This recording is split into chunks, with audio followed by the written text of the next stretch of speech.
Hi, and welcome back to Belmont Punch.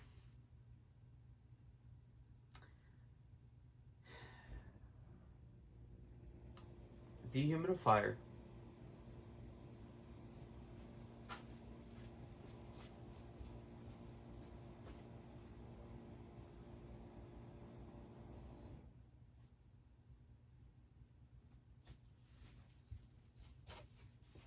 Okay, let's talk about the game. I was at the Nassau Coliseum tonight. I met John Tonelli, great Italian.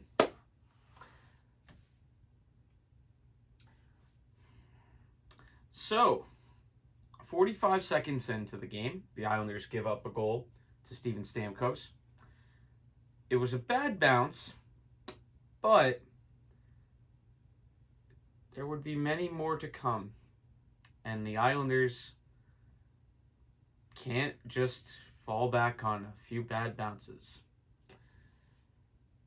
Tampa Bay had something like, I'm just going to throw a number out there and say 8 to 10 2-on-1s in this period. The Islanders completely ill-prepared. The goalies get a free pass tonight. The second goal, kind of an own goal. Yanni Gourde gets it. It's a 2-on-1.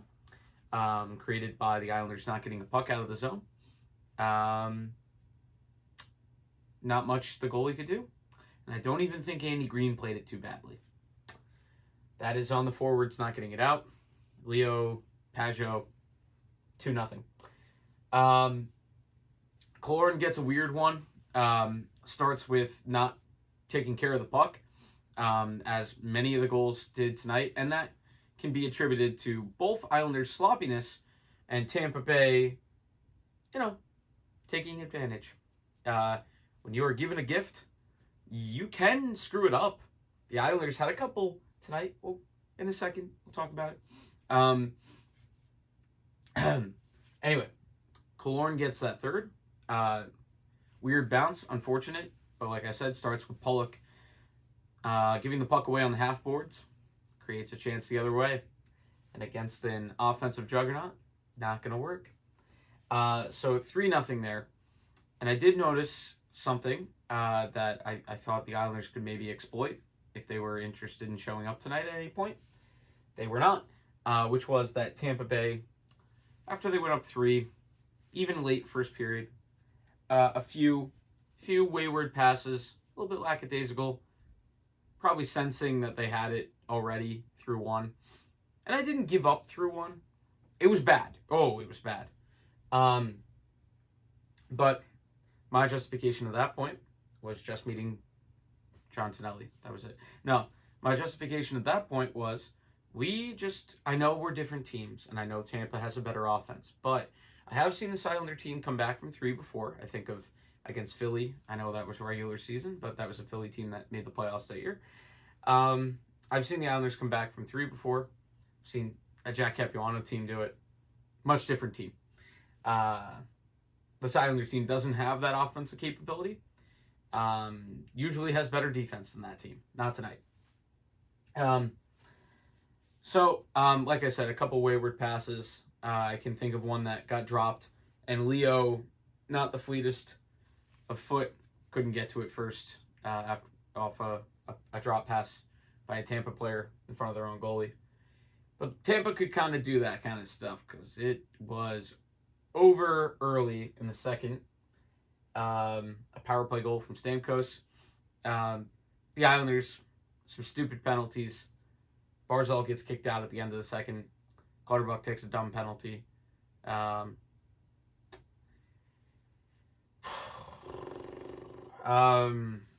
Pretty much from there, I don't have to say much. Where was I? Locke got one. I honestly can't even remember the rest. I know Points was on the power play, I believe, in the middle of the slot. All right, let's talk about this. So, how not to overreact. Unfortunately, this is just team construction. It's not just team construction, but The Lightning have a capability to win like this. The Islanders do not have the capability of winning 8-0 games. Things to fall back on. It is one game, is the cliche, but it literally is one game. If this were at home, it's over. It's on the road. Get the fans behind you for a potential final game of the Coliseum. You have all the motivation in the world after this embarrassment. The worst game I've ever seen. The worst game I've ever seen from the Islanders. Couple bad bounces. Yeah. But bad bounces don't account for 8 goals. Bad bounces maybe accounts for 2 or 3.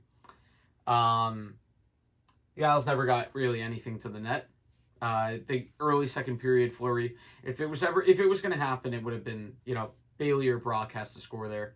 Once they don't score there, and then more time goes by in the second, it's over. And the Islanders had 10 shots. They were stuck on 10 shots for 10 minutes in the second period. So they got a power play. They didn't even put a puck to the net. What else? What else to fall back on? Teams have lost like this before and then still won a series. As recently as Vegas losing 7-1 in Game 1 of that series. Yeah, if it comes early in the series, it's probably usually better. The Islanders lose 8-2 last year to Tampa in Game 1. And, they still lose Game 2, but they make an incredible effort. It was 1-1 with 5 seconds left when Kucherov scored. And that's pretty much it. That's what I've got. I think we're going to end the review there. So, for the Islanders, let's see. So I guess we're not ending it. Anything to mix up for next game? Too late to do anything about the defense. I think that next year, there's going to have to be an effort made to improve the bottom pair. And, on the right side with Dobson, that comes with experience. And I'm glad Dobson at least got to play a lot tonight. Or, a little bit more. Just because this is the perfect game. You know what? Just throw him out there. Don't even attempt to get Pelech or Pulock hurt. You get out. You get that bottom pair out there. And obviously the left side's going to have to be improved. Andy Green, I think, if they bring him back, it's got to be as the 7th. I know Samuel Bolduc in the minors might have a shot. But I know that Lou and Barry probably want someone with some experience. So it'll be interesting to see there. I think the Islanders need a little bit more trust down the blue line, as I'm kind of losing trust in Nick Leddy. Scott Mayfield's actually been pretty decent. Broke up a 2-on-1 when the game was still a game. But lineup decisions in the immediate time frame. Varley starts because neither goalie had any shot tonight. If Sorokin had come in and somehow kept us to 3-0, maybe he has a shot at starting the next game. The Wahlstrom question is probably the biggest one. Yeah. You know what? Let's get Zajac out of there. Let's get Wahlstrom in. Let's add a little bit of offense. They need it tonight. I know maybe after 2, you're like, let's just play out the strings. Because you don't want anyone to get hurt. So maybe Wahlstrom for the next game gives you a little bit of offense. Could be good for a power play goal, if you get him. But you know what? We're not going to overreact. That I don't think it's an overreaction. The Wahlstrom thing I think is a legitimate question to mix things up. Get the taste out of the players' mouths. Mix it up a little bit. That's pretty much all I have. Tampa Bay, they deserved a pretty one-sided win tonight, and the Islanders deserved what they got.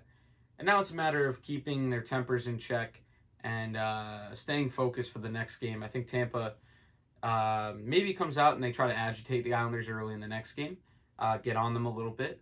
Obviously, if they get one early, that's gonna be tough for the Islanders to give up 9 consecutive goals.